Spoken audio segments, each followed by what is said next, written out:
You're listening to the Life Friendly Business Podcast. I'm your host, Erin Thomas Wong, business mentor, author, and founder of the Cocoon VIP membership, empowering women around the world to build businesses on their terms.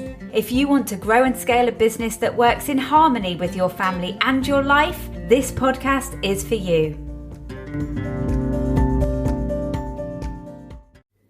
Why are we so scared to admit it when things are feeling too much? Why do we feel the need to keep pushing even when we feel exhausted, unwell, and mentally overloaded? Are we worried about looking weak, incapable, unhinged? We must stop doing this to ourselves. There are no prizes for holding it all together at the detriment of our mental and physical well-being. We must learn to be okay with taking a break when things get tough, or even before things get tough. We must learn to communicate our needs with those around us. I remember hearing a saying that if you're operating at a stress level of 8 or 9 out of 10 on a daily basis, when something happens, which inevitably will because this is life and unpredictable things happen, your stress will immediately fly over the 10 out of 10 scale. And that is when we feel like we can't cope. That is when we reach a breakdown, burnout. So what we need to be doing is bringing down our daily stress level as much as possible so that you have that bigger buffer between where you normally operate in terms of stress and where unexpected things can suddenly shoot you up, like, illness in the family, death in the family, an unexpected bill for thousands of pounds, all those kind of things. These things do happen. We know they happen. They come out of the blue.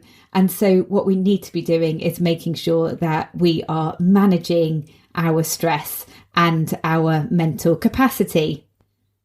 Have you heard that the universe sends you nudges when it's trying to say you need to slow down, you need to stop what you're doing?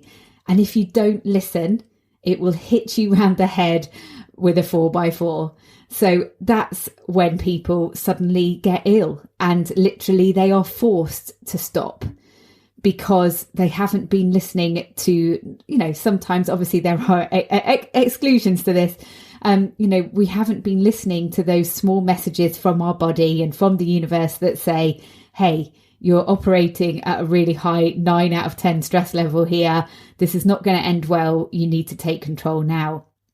So don't wait until you get ill to rest. You need to be making sure that you are on top of that. And especially in the times of COVID, one of the things that we can do is really help our immune system by eating good stuff, but also by resting and by sleep. That's one of the best ways that we can boost our immune system.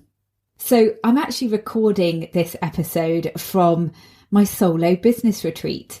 So I take myself off to a lovely hotel in the New Forest called Burley Manor. There are so many things that I love about this hotel. One of the things is that children are not allowed, which as a parent of 2 kids is very lovely to come to when I'm on my own.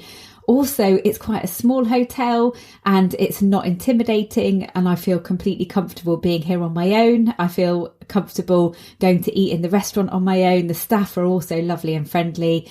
It's beautifully decorated inside. The interior design is wonderful. And on the outside, it overlooks a deer park and you can watch the deer just hopping around. And it's right in the New Forest. So it really is a very special place for me. And I actually found this place a couple of years ago now when I had my back injury. I had a herniated disc and for months I was in such agonizing pain. I had sciatica with it as well. Any of you who've had back problems, I'm sure will be going, ouch. ouch. And obviously it drained me in all ways. And it was the new year and, I'd agreed with my husband I really needed a night away, and I'd actually booked to go to a spa hotel thinking that's what I needed. I needed, to go in a hot tub and stuff. And then my chiropractor said, you can't do that with your back injury. So I went onto Expedia and I was looking at other options nearby, and I found Burley Manor, and I came here for the first time. And honestly, it has been a godsend for me. And since then, I have been multiple times a year. Now, to some of you, that might feel incredibly extravagant. It might be triggering lots of different things. I mean, obviously there's the money, and this is something that I budget for. And actually it was one of my financial goals in my business that I would be able to pay out of my business to come on these retreats, because I do actually work. I'm calling it a retreat. It's not, a mindful meditation retreat. It's more me coming and diving into my work or resting, a mixture of both. But I pay for this out of my business account. It might also trigger you thinking about leaving the kids if you've got children, and whether you have got anyone that you're able to leave the kids with. And I know that can be really difficult. Luckily, I, have a very responsible husband, and my children are now 8 and 13. So if your children are younger or they've got special needs, I understand that this could feel unrealistic for you. But I hope that in the future, this is something that you would be able to do. And then there's also mum guilt. Like, don't I feel guilty for wanting to be away on my own? And the honest answer to that is no, not anymore. I did at the beginning. The first couple of times that I went away, the kids pulled on my heartstrings. Why do you have to go away? Why are you leaving us? But the more I realised how much benefit it gave to me in terms of my own mental health, in terms of how I was when I returned to the family, so much calmer, so much happier, so much more willing to play and do things like that, because I'd had time to get my head together and get some work stuff out the way. I decided I'm not going to feel guilty about that. And, one thing to say is when you do this for the first time or even the second time, there's so much pressure to enjoy it. You must enjoy it.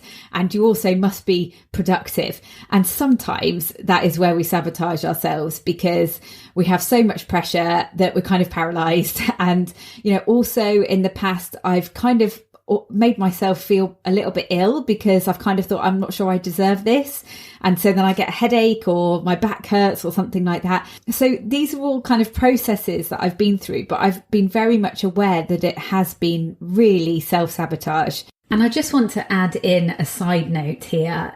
If you have already been away on your own, or if you do go away on your own after listening to this episode, and when you return to the family home, it's like baptism by fire, I want you to know that that is normal, and you are not a terrible parent if you find yourself tearing your hair out within hours of being home and wishing that you were back on your own.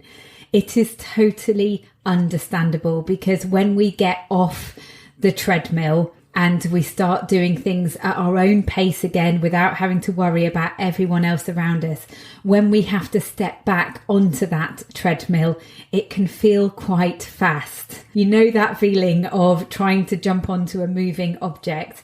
So just a little side note, if you have experienced this, or if you do experience this, that you go away and you have the most wonderful time on your own, and when you come back it feels really, really hard, and then you get all this guilt because you're feeling irritable with the family, it will pass.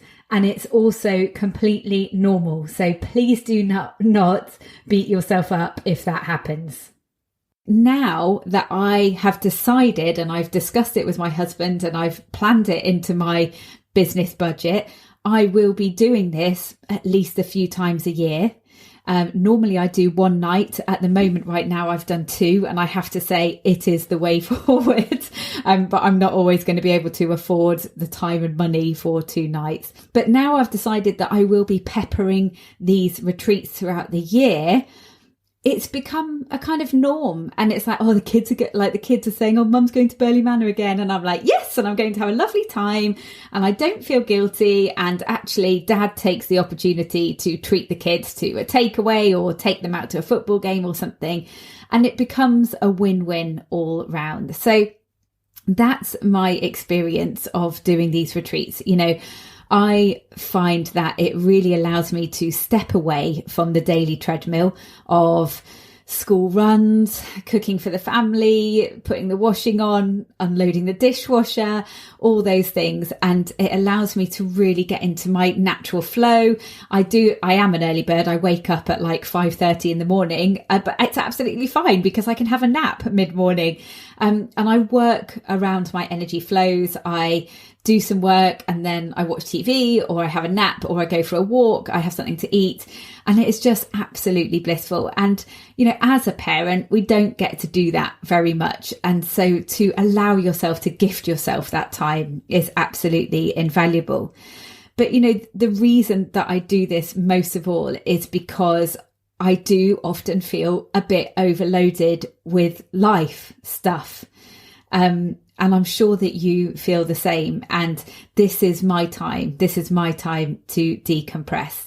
So I'd love you to consider whether a night away is something that you can put into your plan for the following year, whether it's something that you can get help to have the kids, whether you can start saving now to afford that from your business. And, you know, like, let's be clear here. This is kind of like a mini conference for me. I come away, I get so much work done, you know, and I put that through my business account. I'm not saying that it's tax deductible, but I pay for it out of my business money rather than our family pot.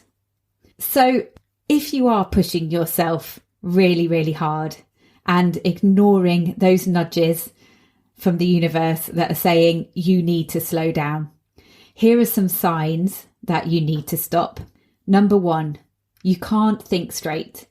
You have foggy head syndrome, where you just literally can't see the wood for the trees, and you're probably feeling a little bit paralyzed with where to turn next. Number 2, you make silly mistakes. You forget about appointments. You put out a social media post with loads of typos and don't realize. You send the wrong email to the wrong person. You know, these little mistakes, these are the nudges that you need to allow your brain time to decompress. And number 3, maybe you're feeling really moody and irritable with people. And, you know, that's because you need to rest. That's because your brain is saying, I am overloaded right now. I'm overloaded and I need time to decompress.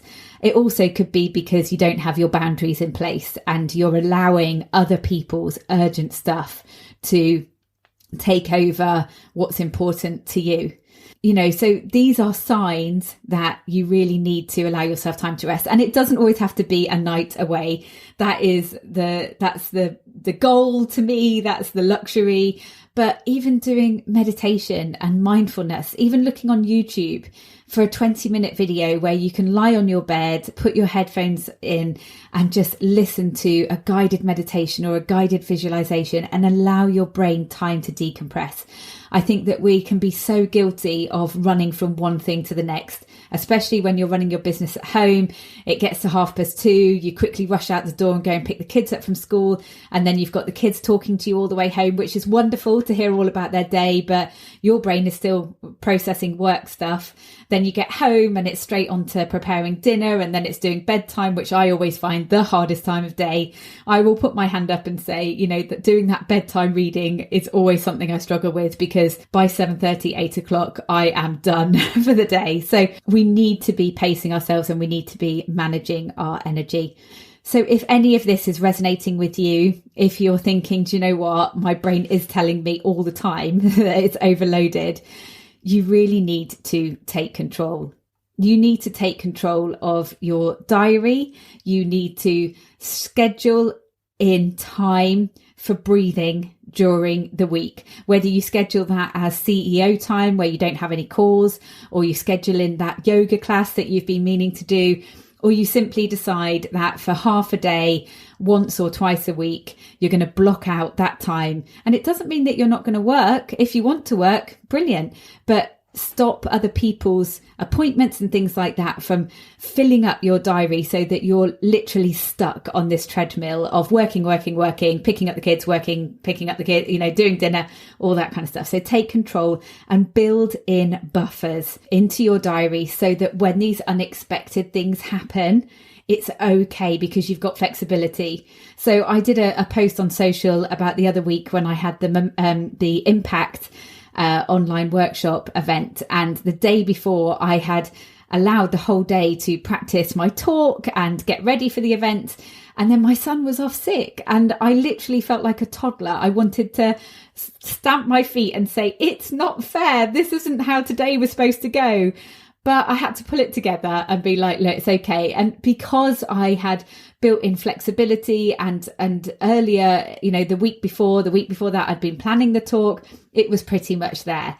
But if I hadn't have had that flexibility, and if I hadn't have built in that buffer of that day where I was just literally looking over the slides, then, for example, if I hadn't written the talk yet, I would have been in big trouble if I'd left it till the last minute.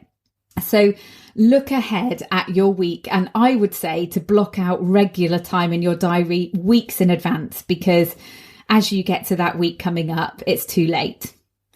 So I don't want you to be looking at your diary and having heart palpitations and thinking, how on earth are you going to fit this all in? You must take control. And you might well be thinking, but Erin, how would I get everything done if I build in these buffers? And the question is, do you need to get everything done? Is everything on your to-do list absolutely necessary? Is it absolutely urgent? Is it your urgent, or is it someone else's urgent? To be honest, the whole idea that literally 95% of your to-do list are not things that are actually going to move the needle on your business. 5% of the things that you actually do on a daily basis are the things that will get you those sales, or that will nurture that relationship with your client or your customer. You really need to focus down and prioritise. So I really hope this has been useful. I hope that I have inspired you to be okay with taking a break regularly. And I hope that I have empowered you to realise that you do deserve time on your own. And, hopefully you are able to orchestrate that time on your own. And that does mean admitting that it's something that you want and something that you need, and not feeling guilty of that. So control the pace that you work at. Build this business on your own terms. Make sure that it is life friendly, whatever that means to you.